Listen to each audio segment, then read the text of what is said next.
Enemies of the mind you got to do battle with in the summer. One is pessimism that tries to get you only to see the negative side. Of course, there's the negative side. Life is part negative. What else is new?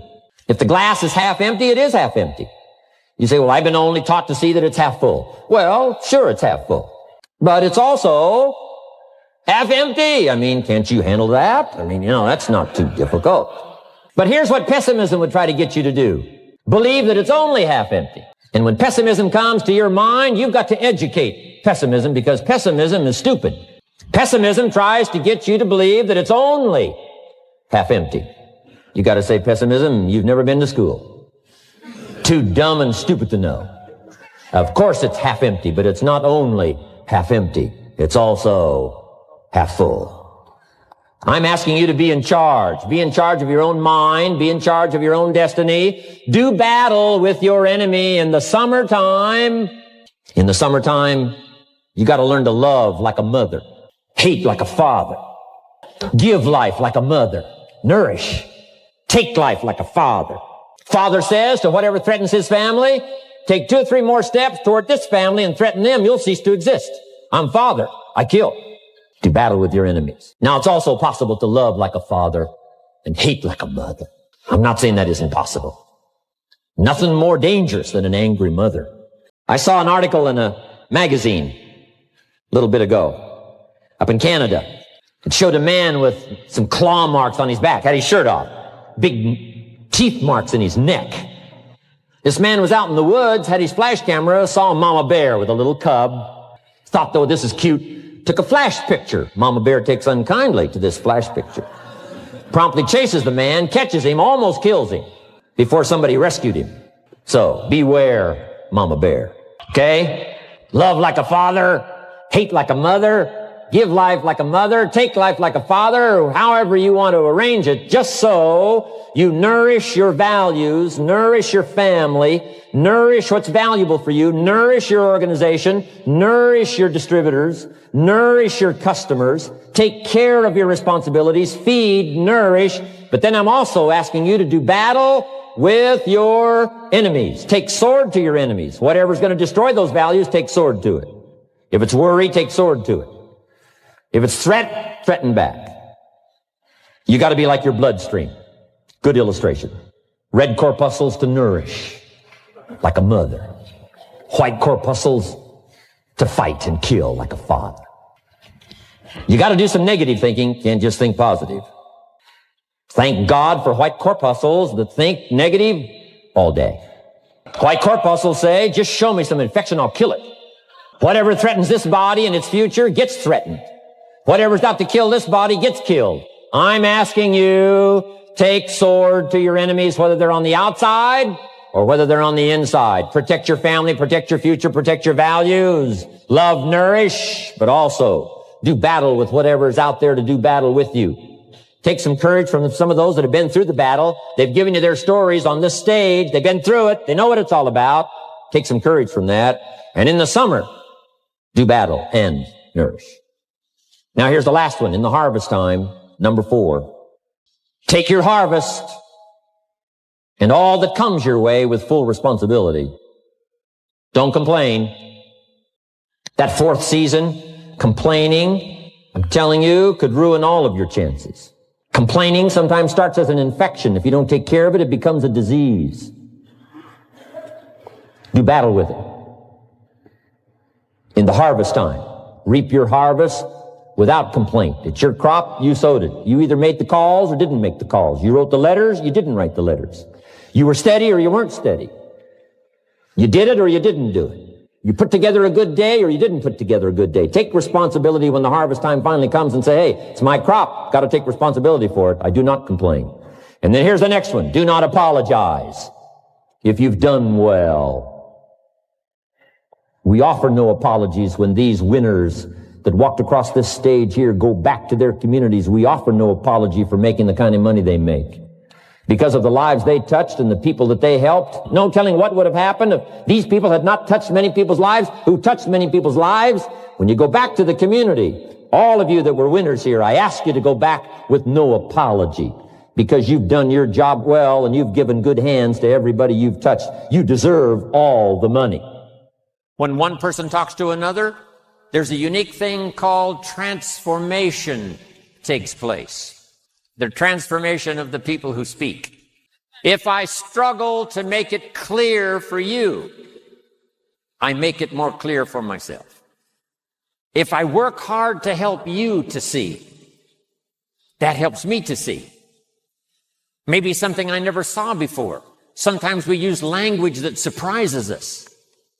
A phrase appears in our head, an idea, a way to say it that we've never said it before. That's the inspiration of sight that comes from helping other people to see, transforms us so that we can see. And transformation is part of the unique life process.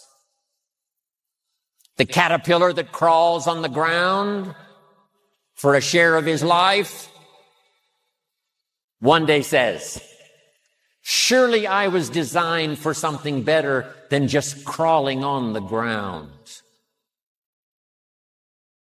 So one day, driven by instinct and the genetic code, he climbs the tree, out on the limb, finds the right leaf, attaches himself to the leaf, and with great effort spins the cocoon.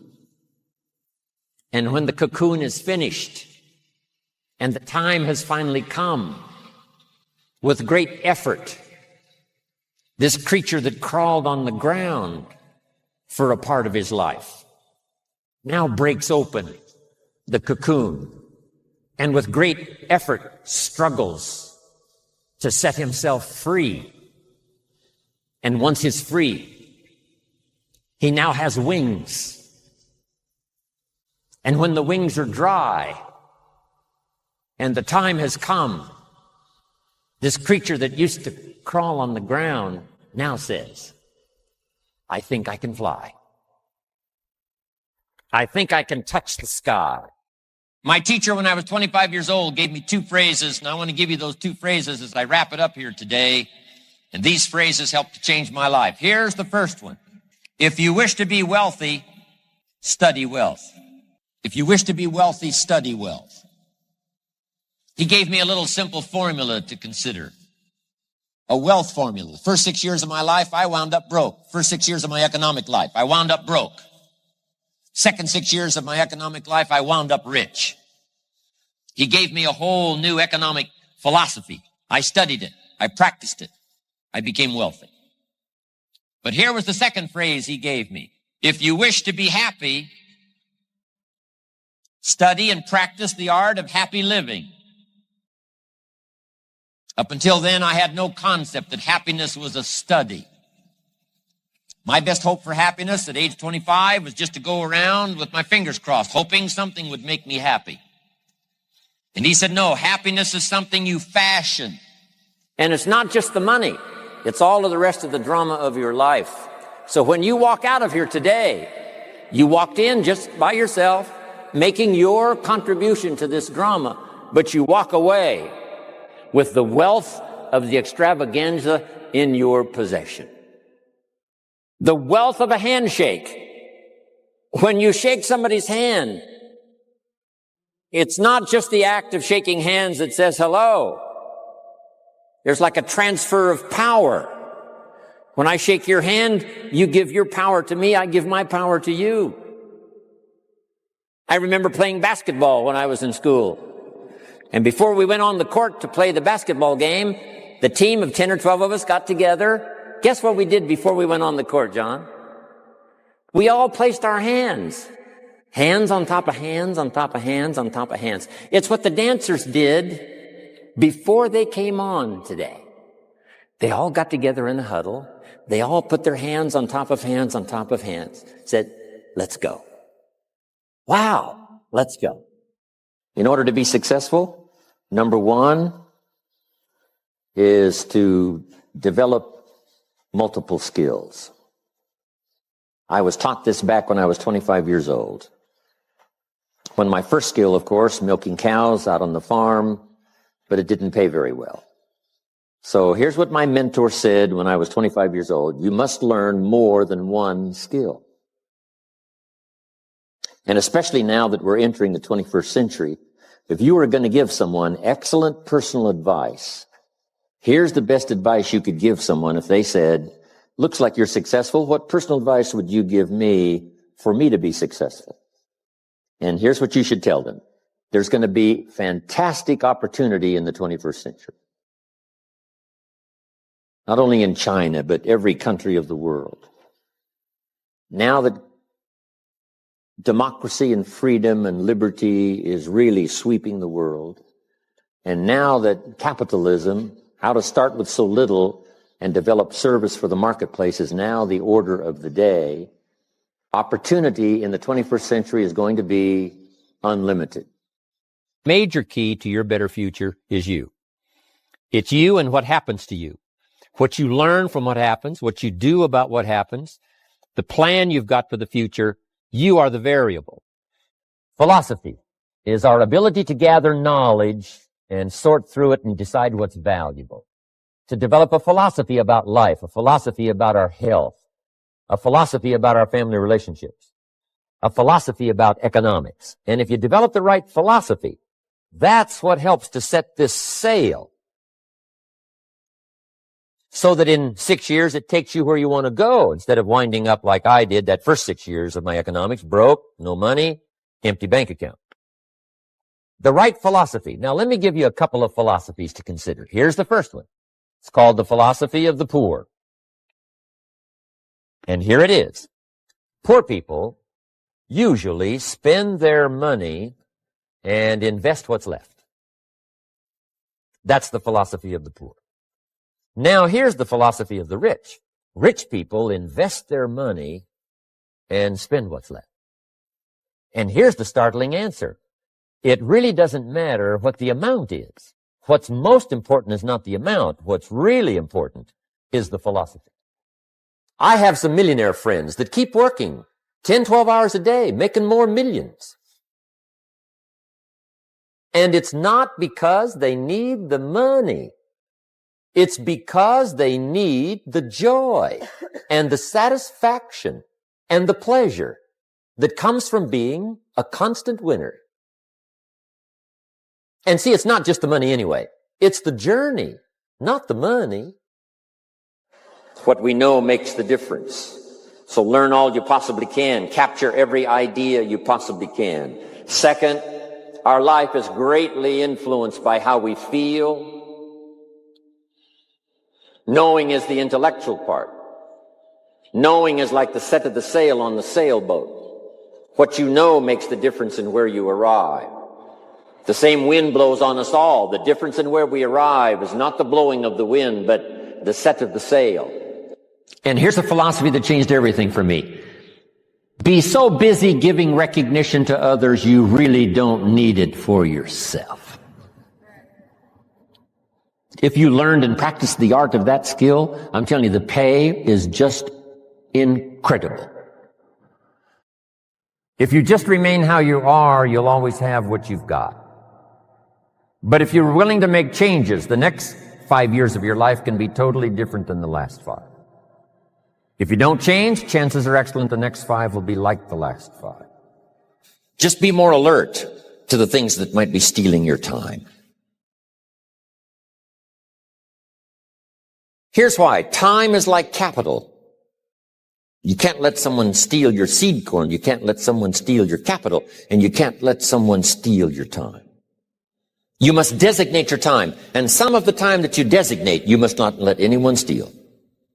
Casual time, you might let someone intrude and steal a little bit and take a little bit, but not serious time. Harvest does not come to those that hope. Harvest does not come to those that wish. Harvest does not come to those who have their fingers crossed.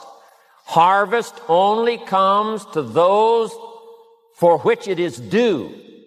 Pay attention. Things are moving so fast these days, you got to pay attention, pick it up, soak up the colors, soak up the sounds, soak up what's going on. Second, respond. Let life touch you. Let the emotions affect you as well as the sights. Now here's the third ability. Develop the ability to reflect. Reflect means go back over. Study it again. Go back over these notes that you're taking today.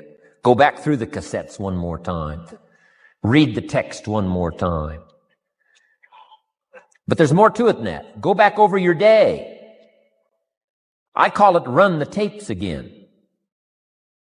so that the day locks in firmly. Here's some good times to reflect. One, at the end of the day. Take a few minutes at the end of the day. Go back over the day. Who'd you see and what'd they say and what happened? How'd you feel? What went on? So that you capture that day. A day is a piece of the mosaic of your life. Number one, don't treat it casual.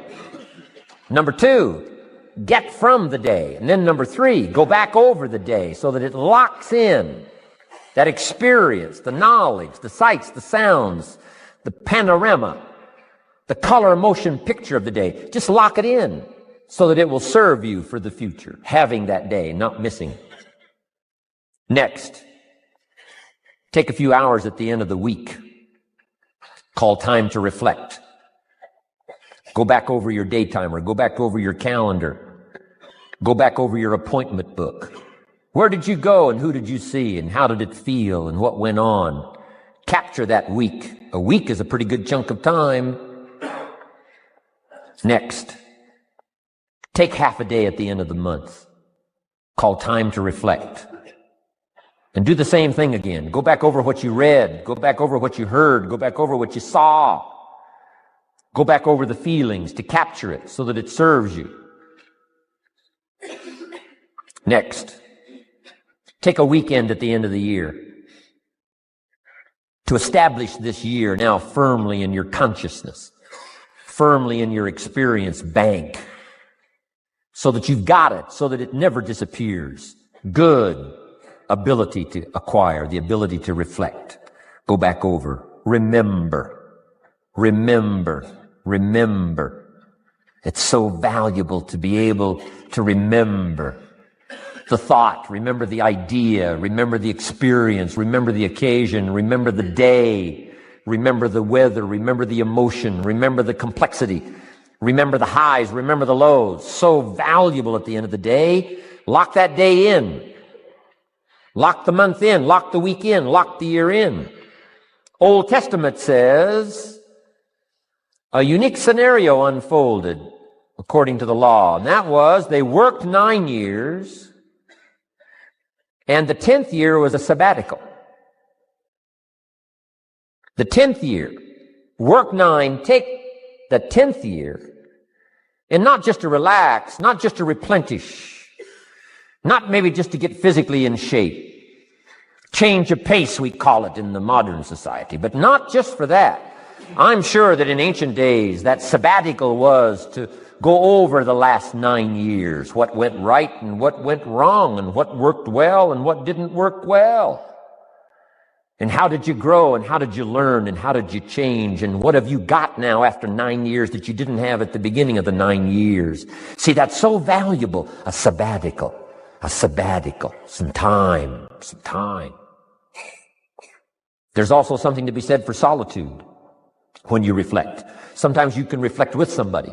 Husband and wife reflect on the past year, right? Parents reflect with their children on the past year. How did we do it, and how didn't we do it, and how could we improve? Colleagues can reflect with each other. But now here's one of the most important. You got to learn to reflect with yourself. There's something to be said for solitude. There's something to be said for taking those occasions to shut out the world and shut out everything else for a while. I've got a motorhome. That's how I do it. With my motorcycle on the back. And I head for the mountains and ride the Jeep trails, where there's very few human beings on the Jeep trails, or out in the desert somewhere. It's called my time to get away. When you live a very public life, you treasure solitude. A chance to reflect, go back over my life, go back over my skills, go back over my experiences. Alone. There are some things you need to do alone. Ponder, think, wonder, read, study, absorb, soak in. See if you can't become better this year than you were last year, better the next 9 than you were the first 9. Solitude. There's even a more modern advice that says, go to the closet for time of meditation, time of prayer. Go to the closet. Closet meaning what? Away. And there's even a graphic description of the away. It said, enter into your closet and what? Got some students here, I'm sure. What? Close the door. For what? Just to shut out everything. Life is experience, and touching and seeing and looking and doing and acting and disciplines and all the stuff. But sometimes, this is where this reflecting is so important, to shut the door. To shut the door and wonder. Prayer, contemplation, thinking, and let things move into your consciousness and awareness that no other way can it be done. Right? Flying down the freeway, I'm telling you, it's difficult to get through. So many things to do, it's difficult to get through. But times of solitude, times to reflect. So this is so valuable, learn to reflect. Now here's why it's important to reflect. To make the past more valuable to serve you for the future. Here's what's really powerful, learning to gather up the past and invest it in the future.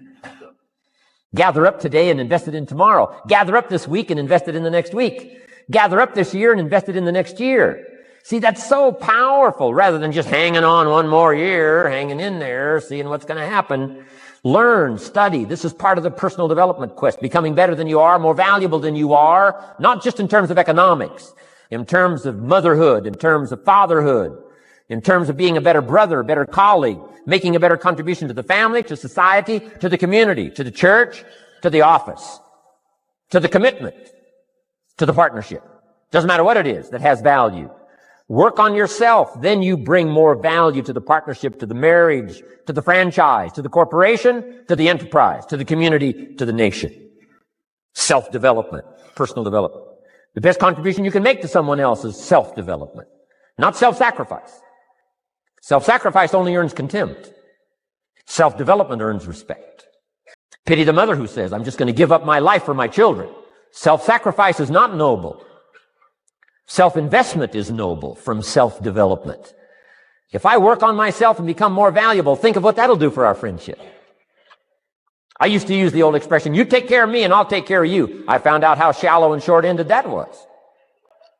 And I changed it to read like this, I'll take care of me for you, if you will please take care of you for me. And this is part of it, the personal development, that we work harder on ourselves than we do on our job. Now we bring that to the friendship. Now we bring that to the marriage. Now we bring that to the family relationship as a father, as a mother. And we develop the strength and we develop the power. That's key. And it takes, I think, this scenario of disciplines, these abilities, to acquire those gifts and those skills, that value, so that we bring more. Now, we bring more to the next week. We bring more to the next month. We bring more to the next year. If you follow this, absorb, respond, and reflect. When you start with the little things that make others happy, improve their day, you'll find that these little things add up to big ones. So what happens when you start taking charge of your own personal happiness, your own life? Do you think that these little things will somehow make a difference in meeting your goals? You bet they will. You can't do it alone. You can't be successful by yourself. It's hard to find a rich hermit, you know. The ambitious person realizes that each of us needs all of us. You all by yourself may have finalized the company's marketing plan, or finished up the sales projections, or even wrote the mission statement for the year to come.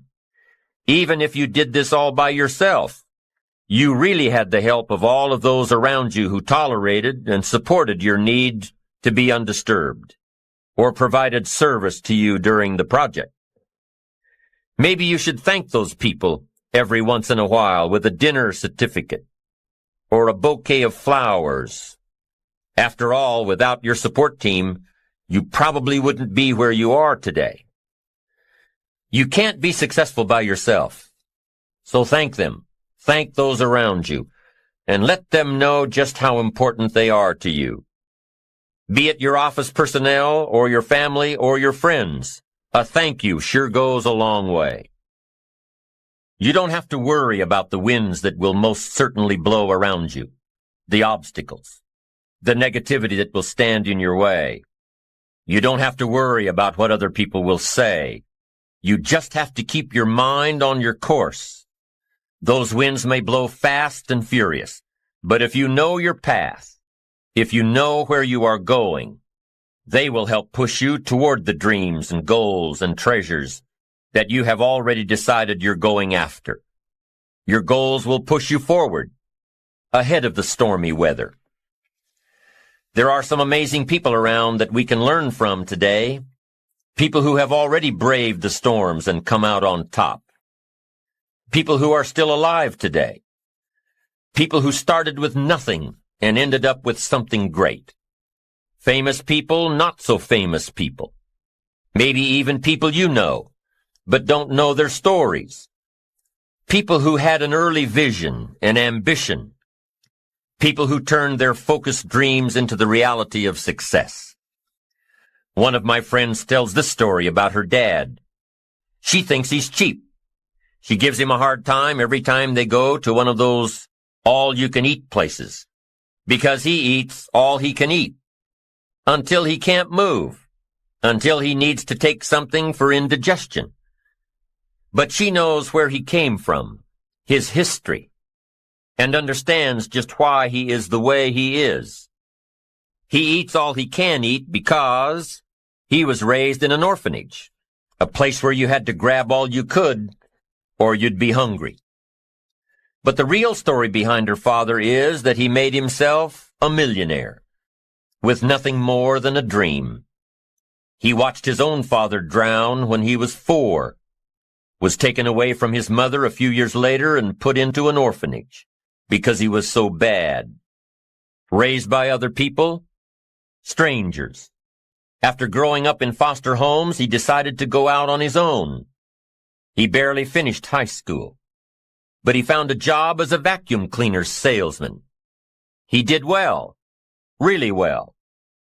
But the woman he loved didn't want to marry a vacuum cleaner salesman, and he really didn't want to be one, so he went to college, went on to medical school, prospered, really prospered, led a tremendously successful life as a radiologist, and is now retired, goes fishing, rides his Harley. Stories of success are all around us, everywhere. Take the time to talk to these people or read their stories. You might learn something. You might find out that they have already traveled the path you are now on. Many of these people have written books on their journeys. These books tell the stories and give the secrets that we can all learn from. Let's say you decided to take a trip, just a short one, maybe for a weekend. Let's say you want to go away to a place you've never been before. Wouldn't you want to find someone who had been there? Ask them a few questions? What's the best way to get there? The safest route? The quickest route? What do I need to bring to be totally prepared? What fun things should I look for on the way? What dangers do I need to avoid? By talking with someone who has already been there, it'll make your trip that much more enjoyable. It's the same thing with life. By listening to those who are farther along in the journey you are interested in taking, and learning from their successes and failures, you just might pick up something that will make your journey that much better. Listening to the stories of others can be motivating, captivating. They can provide that extra push you've been looking for. They can demonstrate what the power of ambition is truly all about. They've been there. Their knowledge is valuable. And when you use that knowledge and motivation to take action, you'll gain momentum. Eventually, you will find that the key to motivation, true motivation, is right there inside you. You won't have to look elsewhere to get pumped up, turned on, charged up. With the right knowledge behind you, you will learn how to motivate yourself. With the right knowledge, you will find yourself becoming inspired on your own. And in order to move forward, you must be motivated, inspired, ambitious. You must have dreams and goals that create ambition. Good ambition, Positive ambition. Now, ambition does not mean being greedy. It does not mean being selfish. It does not mean getting ahead at the expense of others. Ambition is not greed. Ambition is not avarice, an all-consuming desire for wealth. Ambition is not hoping you can win at the expense of others. Do you suppose Judas was ambitious? He ended up with 30 pieces of silver, a fortune in those days. Was Judas successful because he had all that money? No, Judas sold out. Was Judas happy when it was all over with? No. The money didn't make him happy. What he did to get the money certainly didn't make him happy. What Judas became in the pursuit of his fortune caused him to end his own life. What drove him was not ambition. Ambition is not greed. Ambition is an eager desire to achieve, an eager desire to get ahead in life, to do more for your family, to prosper in health, wealth, and relationships. Now, desire does not always translate into ambition. Desire is what you want for yourself. A bigger house, a better car, a fatter bank account, a better life. I desire to have these things. Ambition is how you get there. Desire is sometimes healthy. Desire is sometimes unhealthy. Desire might say, I want the tallest building in town.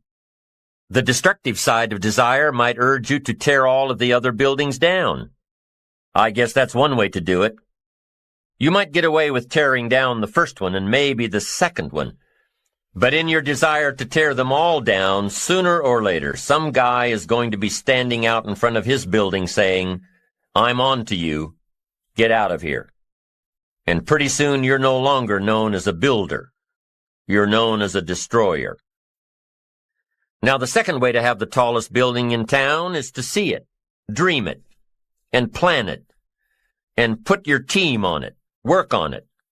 Go through all of the steps to get there. Do it right. Have the ambition to be the owner of the tallest building in town. And go through all of the right steps to get there. If you really want it, and have the skills to do it, and the patience to weather all of the storms, your ambition will lead you there. We get paid for bringing value to the marketplace. Now, it takes time to bring value to the marketplace. However, we do not get paid for time. So we cross that out. Mistakenly, the man says, I'm making about $20 for an hour. Not true. If that was true, you could just stay home, right? And have them send your money. So that's not true. We don't get paid for time. We get paid for value brought to the marketplace. Now, since that's true, here's one of the key questions of my talk to you today. Is it possible to become twice as valuable to the marketplace and make twice as much money in the same time? Is that possible? The answer is yes. Could you become 3 times as valuable as you might be right now to the marketplace and make 3 times as much money in the same time? And the answer is yes. 5 times, 10 times? Of course. America is unique. It's a ladder decline. It starts down here, let's say, at $5 an hour, and it keeps going up.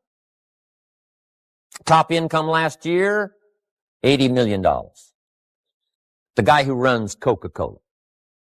Now, that's a heck of a ladder. That's why everybody wants to come here, right? The boat people are not headed for Vietnam. People haven't plotted and schemed for 50 years saying if I could just get to Poland, everything would be okay. Not true. Everybody wants to come to America. And the reason is because we've got the best wind ever blowing in our favor. We've got the best economic opportunity anybody's had in 6,500 years. And all you have to do is understand it and take advantage of it. Now, there's some key questions to ask here. Why would the marketplace pay someone only $5 an hour? Very simple answer. They're not very valuable to the marketplace. Now, we must underline to the marketplace. This person might be a very valuable brother. Yes. Member of the family, valuable. Yes. Valuable member of the church, of course. Valuable citizen of the country. Yes. Valuable in the sight of God? No doubt. We're all of equal value in the sight of God. But if you're not very valuable to the marketplace, you don't get much money. You say, well, it shouldn't be that way. Well, then you got to start your own country. You know, this one's been in process for 200 years, and this is the best we've been able to come up with so far. But here's the key. You don't have to stay here. Now, there was a big debate in Congress last year that this $5 was not enough, should be 6, should be 6, should be 6. But we don't need legislation. 6 is already on this ladder. The next step up. You know, if you work for McDonald's, they'll pay you $5 an hour to take out the trash. If you whistle while you take out the trash, they'll pay you $6 an hour. So we don't need that legislation. You just need to take lessons on how to whistle. Have a good attitude. Now, as you begin to climb this ladder, why would the marketplace pay some people $50 an hour? Answer, evidently, they must be more valuable to the marketplace. 10 times more valuable. And is that possible for someone to be 10 times more valuable and earn $50 an hour instead of 5? And the answer is yes. That's what America is all about. Now, why would the marketplace pay some people $500 an hour? Evidently, this person must be much more valuable to the marketplace. That's what's important to understand, to the marketplace. And would the marketplace pay one person $80 million for 1 year's work? And the answer is, of course.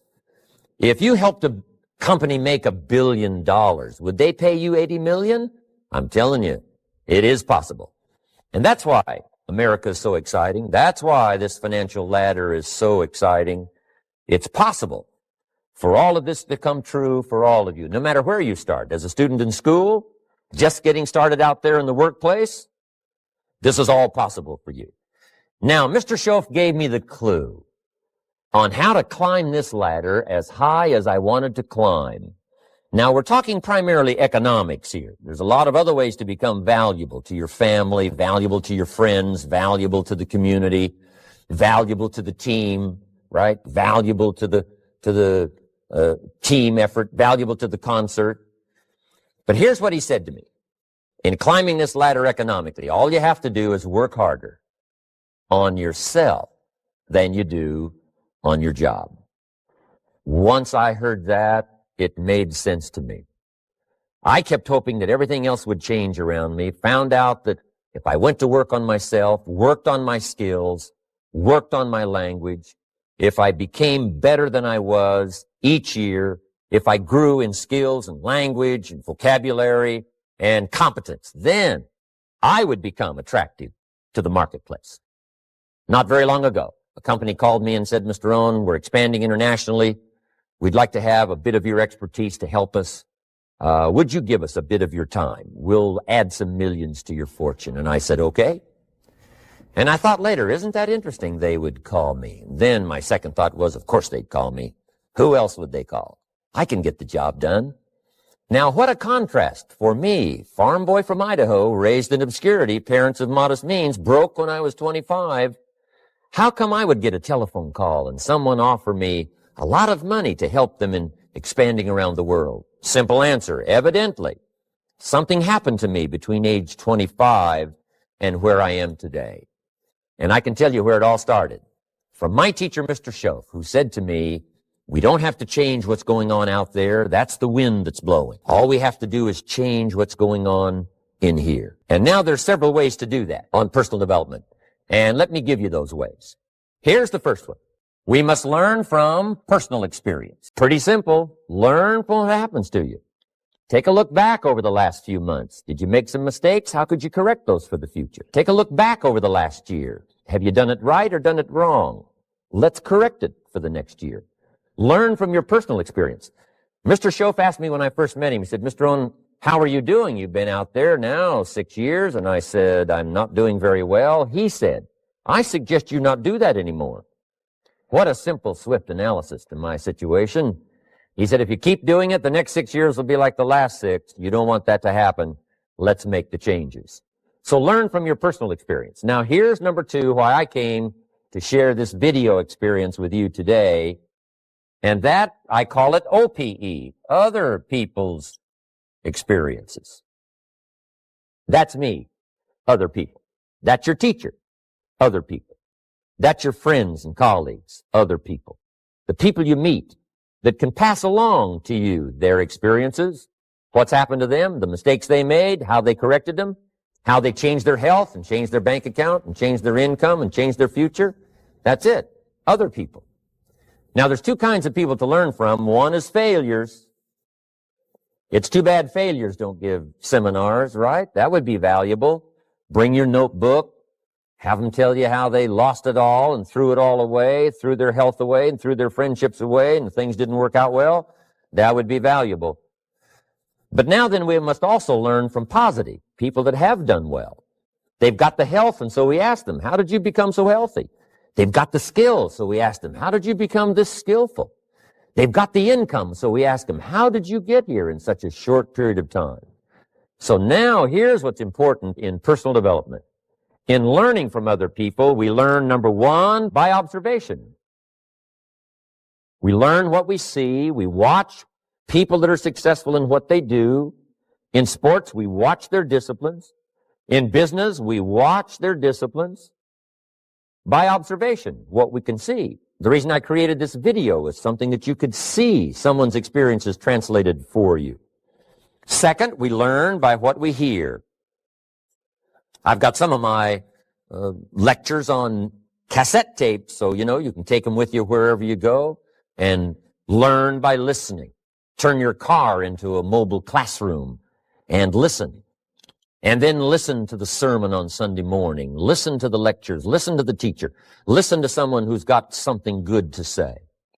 And then number three is vitally important on personal development, and that is read all the books you can possibly read in your lifetime. Mr. Schoaf got me started on my library. I've got one of the better libraries. Haven't read everything in it, but I feel smarter just walking in it. My library. At least I was smart enough to buy it. Now I got to be smart enough to read it. And then, of course, I got to be smart enough to decide what's valuable and then do it. But this one is very important. Become a good reader. Some books that helped change my life. Mr. Schoaf recommended, of course, the Bible.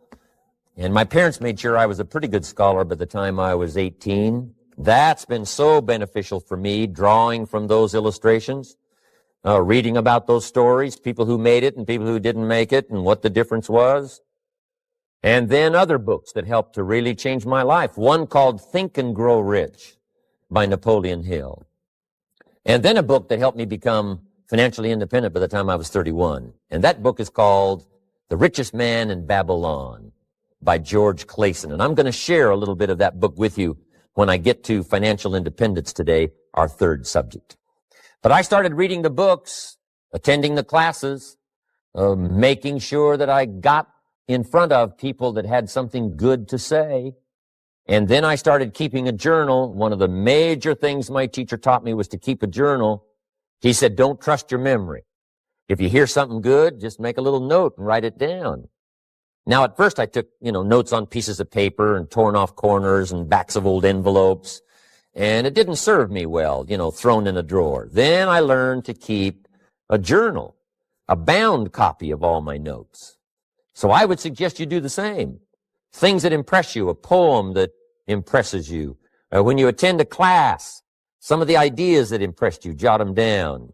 You read something in a magazine, right? Some ideas. Take those out, put them in your journal. Keep a good journal the rest of your life. This will serve you well. My journals make up a significant portion of my own library. And if you saw my library and saw my journals, I tell you what you'd have to say. This is the library, and these are the journals of a very serious student. No wonder Mr. Rohn is invited to lecture and speak on his experiences around the world. So I want the same thing to happen to you. Value captured that you can resort to later, go back over it and review it, and let it become valuable to you. So that's my first subject, personal development. Work harder on yourself than you do on your job. Develop the skills. Learn the lessons. Take the classes. Absorb all that is being taught to you these days. And then later on, of course, you can sort it out, what's valuable to you and how to refine it for your business and for your life and for your future. But the main thing is to get it and start this process of personal change personal development. And let me say it one more time. If you will change, everything will change for you.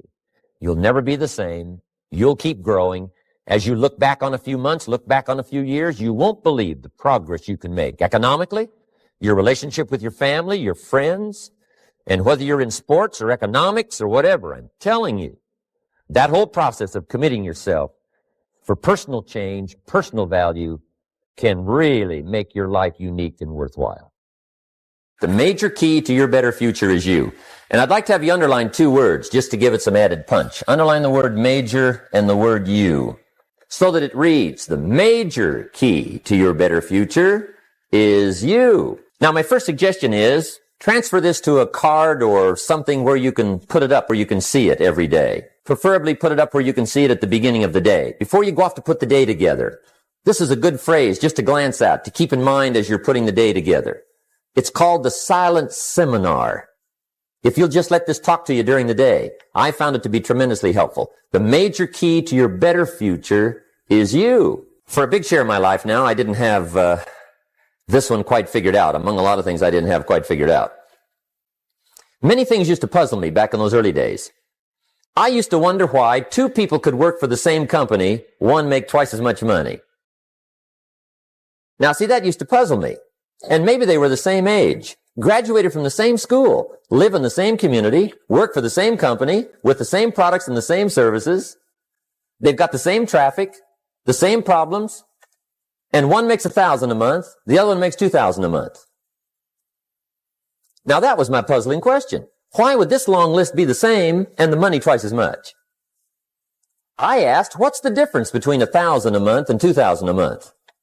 And I don't mean $1,000 a month, right? I could figure that out. But what makes the difference? Why would one person do twice as well, 3 times as well? Speaking economically. Now, I know there's more than one way to do well. I understand that. But in this little narrow area called compensation, what's the difference? Well, back then, with my faulty thinking, I'm trying to reason it out. I thought, well, maybe time makes some of the difference, right? Some people do better because they have more time. I used to say, Harold ought to be able to do well. He's got a lot of time. If I had all of Harold's time, I could do well. Now, that's got to be dumb, right? Number one, you can't get somebody else's time. A guy says to me one time, he says, you know, if I had some extra time, I could make some extra money. I said, then forget it. There isn't any extra time. Hey, when the clock strikes 12 midnight, that about wraps it up, right? I mean, you can look around the gongs there for a little more, but it's over. You say to the guy, what are you doing? He says, I'm looking for extra time. See, they'll come and take you away, right? There isn't any more time.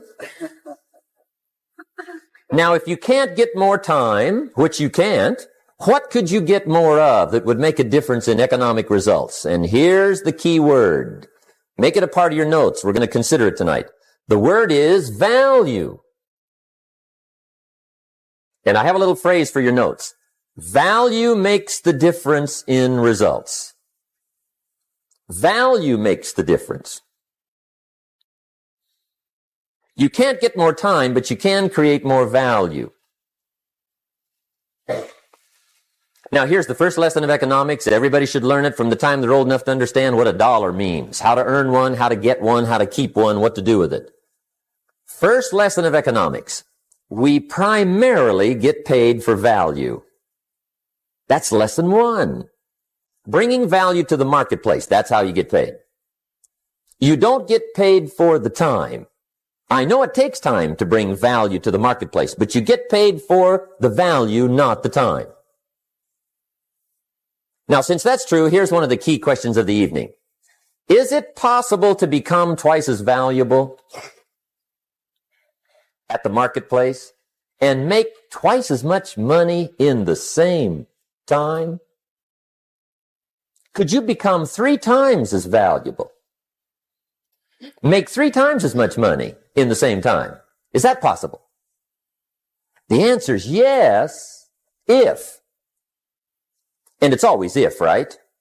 Life is known as the big if. Harry Truman once said, life is iffy. How true. And here's the big if, we're going to consider it tonight. It's possible to do much better at the marketplace if you go to work primarily on yourself.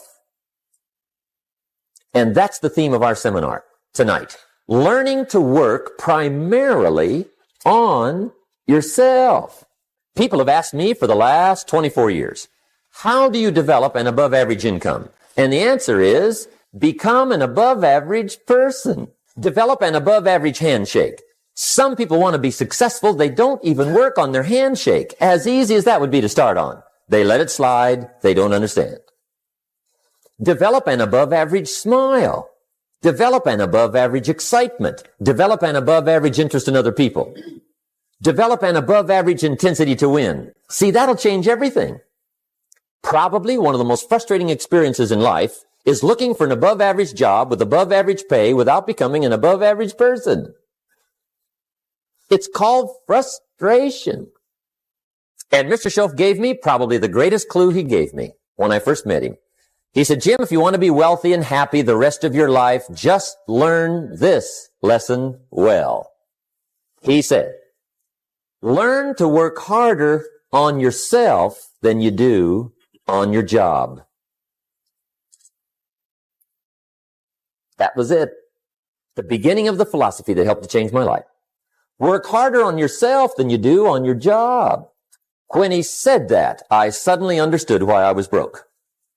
I was a hard worker on my job. If anybody would have asked me, age 25, Mr. Rohn, are you a hard worker? I'd have said, yes, I'm a hard worker. Check my record. I work as hard as anybody. And that was true. I was a hard worker. I really was. But see, that was my problem. I was working hard on my job, but I wasn't working hard on myself. And that was my reason for lack of progress. Some people look for more money, but they look for it in the wrong direction. The guy says, I need more money. I'm going to go work on my boss. Well, number one, bosses are notorious. They do not play fast and loose with the company till. I've never seen a boss get excited and triple somebody's wages, right? I mean, they don't behave in such an irrational manner. So see, that's not what you work on. Some people say, well, I'll go on strike for more. Well, big deal. The problem with that game is, once you start it, it's never over. You'll always have to strike. And I'll tell you what you get by demand. Little bitty pieces. Barely enough. And now inflation beats that game. Right? The guy demands 10%. Inflation's 12. He's behind 2. I mean, it never ends. So see, that's not the key to success. Maybe survival, but not success. The guy in sales says, I've got it. I'll get me some of those books that teach you the tricky sales. And I'll go leap upon my prospects, dazzle them with my sales footwork, grab their money before they know what's happened. Well, you can play those kind of tricks if you want to. My observation shows the last 24 years, you wind up at the bottom of the economic ladder, not the top. See, it's not what you get by tricks. It's not what you get by demand. It's what you get by performance that counts. So that's one of the key phrases of the evening. It's performance that counts. And I discovered this. Performance comes from inside, not outside. For a share of my life, I'm looking for the answers to do well outside. Found out they were inside. Then Mr. Schoaf gave me probably one of the most important clues among so many things he taught me. But this was in those early days. Mr. Schoaf was very kind, but he was also very abrupt. And he had these interesting questions to ask. I'm giving him a little rundown one day on how things hadn't worked out for me. He said, Mr. Rohn, I've got the answer for you if you will listen carefully. And listen carefully I did that day and for the next 5 years. If somebody's wealthy and happy, you gotta listen. He said, Jim, I've only known you a short time. But he said, it's already my honest opinion that for things to change for you, you got to change. There's an interesting phrase from an ancient prophet, and it says, in due season, your harvest will come. First, harvest cannot come unless you're due. Harvest does not come to those who did not plant all those months ago called the spring. Harvest does not come to those that hope. Harvest does not come to those that wish. Harvest does not come to those who have their fingers crossed. Harvest only comes to those for which it is due. Harvest only comes to those that have planted, that did the job, that told the story, that gave the invitations, that conducted the meeting. You've got to make the expenditure up front. But if you make the expenditure up front, before the harvest is there, you must see the harvest in your mind. You must anticipate the harvest because others have already received a harvest. It gives you hope. But we plant in the dark. We plant not knowing for sure. But if you'll take the risk and talk, if you'll take the risk and go, if you'll take the risk and serve, if you'll take the risk and give an opportunity to someone, if you'll take a risk and get on an airplane, if you'll take a risk and go see the people, if you'll take a risk and conduct a meeting, I promise you, as time unfolds, your harvest will come. If you put your heart and soul into it, your harvest will come. I want that to happen for you. The lesson of the seasons. One is to hang in there when the nights are long. Hang in there when the winters are tough. Hang in there when the reverses come. Hang in there if you happen to get ill for a while. Hang in there when discouraging times come. Number two, take advantage of the spring, the people you meet. Take advantage of a chance to conduct a meeting. Take advantage of a chance to make a phone call. Take advantage of a chance to write a letter. And number three, in the summer, give life like a mother. Fight enemies like a father. Look over your organization like a shepherd would look over the flock, the sheep. Take care of it as a leader should, but also fight the enemies for people that cannot fight for themselves. You've got to look after a little baby that first cannot look after itself. You've got to have vision for a child in looking into the future when the child has no vision of his own. And just like a mother and a father who lend their vision to their children who cannot see it at first, I'm asking you to be such a mother and such a father to your own organization to help them see things they cannot at first see.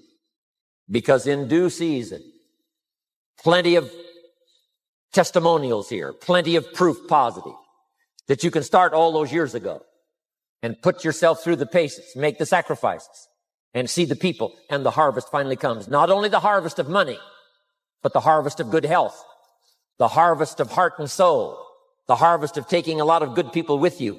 Your harvest will come. Learn to say no. I'm telling you, in such a social society we have now, it's so easy to try to be a nice person, saying yes, yes, yes to everything. Find yourself overloaded. Now you got to call and make well, gosh, all the time it takes to back out of something that you said yes to too quickly. Here's what might be better. I don't think so, but if that changes, I'll call you. Little things you can use not to overcommit yourself. My friend Ron Reynolds says, don't let your mouth overload your back. It's a good one. Now, here's a big one on time management. When you work, work. When you play, play. Don't mix the two. Don't work at play. I used to take my family to the beach and I would bring my briefcase. I learned not to do that. Or at the beach, I'm saying I should be at the office. I should be at the office. Now my family's upset because I'm at the beach and I'm thinking office, office, office. Now when I'm at the office, I'm thinking what? I got to get my family to the beach, the beach, the beach. So things are not going too well at the office because I'm thinking beach, and things are not going too well at the beach because I'm thinking office. Here's what I learned to do. At the beach, be at the beach. At the office, be at the office. When you work, work. When you play, play. Don't mix the two. Don't work at play. Now, here's one of the most important ones. Don't play at work. Work is too serious. You don't want the reputation of being the office joker. It's not a good one. Yes, there's time for some pleasant stories. Yes, there's time for a little humor. Yes, best if it's a happy office, of course. But I'm telling you, you got to be serious about work because you're parting with a piece of your life for the work you do. Your work costs you a piece of your life. Here's what it's called. Serious business. Not grim, not unhappy, but serious. You may not like your job, but if it's the stepping stones to get you to where you want to go, you got to appreciate your job. You don't have to have a passion for your job. Here's the ultimate passion, a passion for incredible success in every department of my life. That's the passion. Because the time that really counts is in the presence of. Here's another key time management essential. Don't mistake movement for achievement. It's easy to get faked out by being busy. Guy comes home at night all exhausted, falls in the chair and says, oh, I've been going. Here's the big question. Doing what? It's not the going. Some people are going, and they're doing figure eights. Their progress is small. So don't mistake movement for achievement. Here's another one in sales we learned. Don't mistake courtesy for consent. If somebody's pleasant and they nod, you say, oh, they're going to buy. No, they're courteous. You can't mistake courtesy for consent. Now, here's a big one, concentration. I had to learn this. All those years ago, I'm in the shower trying to compose a letter. Found it turns out to be a strange letter. So here's what I learned to do. Save the work till you get to the office. Save the work till you get to the work. Don't try to get to the office on the way to work. On the way to work, enjoy the way. In the shower, enjoy the shower. Then go to work when you get to work. I found this to be helpful. Concentration.